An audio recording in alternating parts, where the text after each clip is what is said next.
back with another episode of Speak About the Croak News. I was about to go to sleep, but I feel like, I need to keep up with this escalation because it's moving pretty quickly.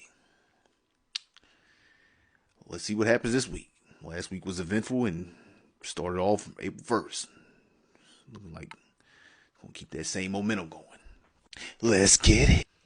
So I guess we can go ahead and start it off like this. Family Dollar and Dollar Tree will close 1,000 stores. I mean, they might as well, because they shit $1 nowadays. I ain't lying. But when I first found out the news, I was like, they shutting down Dollar Tree. They shutting down Dollar Tree. They is. I'm telling you, they is. For real, they is. AT&T says personal data from 73 million current and former account holders leaked into the dark web. Some people about to croak. So old Sleepy Joe said, we're not going to call this Easter anymore. We're going to call it Transgender Day. I'm just going to go ahead and read that to y'all and keep it moving. I'd rather not state my opinion and lose my page. We're going to hop into a quick commercial break, and when we come back, I'm going to show you why I think we're already at war. When they walk back, they sing through the forest.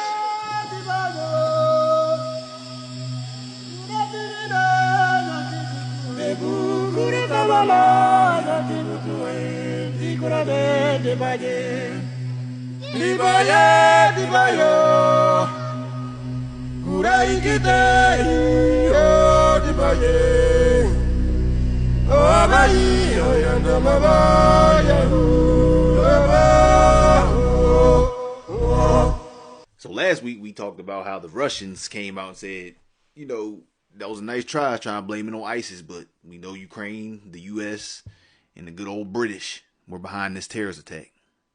So we're going to go ahead and deal with it accordingly. Now they coming out saying, yeah, we know exactly who we need. Go ahead and send his ass on over here for me real quick. But it goes on to say that Russia has demanded that Ukraine extradite a number of people, including the head of the country's SBU security service, over claims they are connected with the terrorist act. The SBU immediately dismisses the Russians' demand as pointless and said the Russian foreign minister had forgotten that Vladimir Putin was the subject of an international arrest warrant.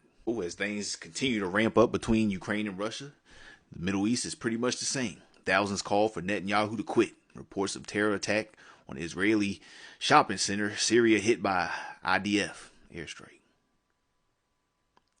We talked about this escalation for a long time, ever since last winter. And we here. I'm going to go ahead and call it now. We at war. I don't know when they going to come out and say it, but y'all, some people about the Croak News told y'all. So when y'all get that little broadcast across your phone, across your little TV while you watching your favorite show.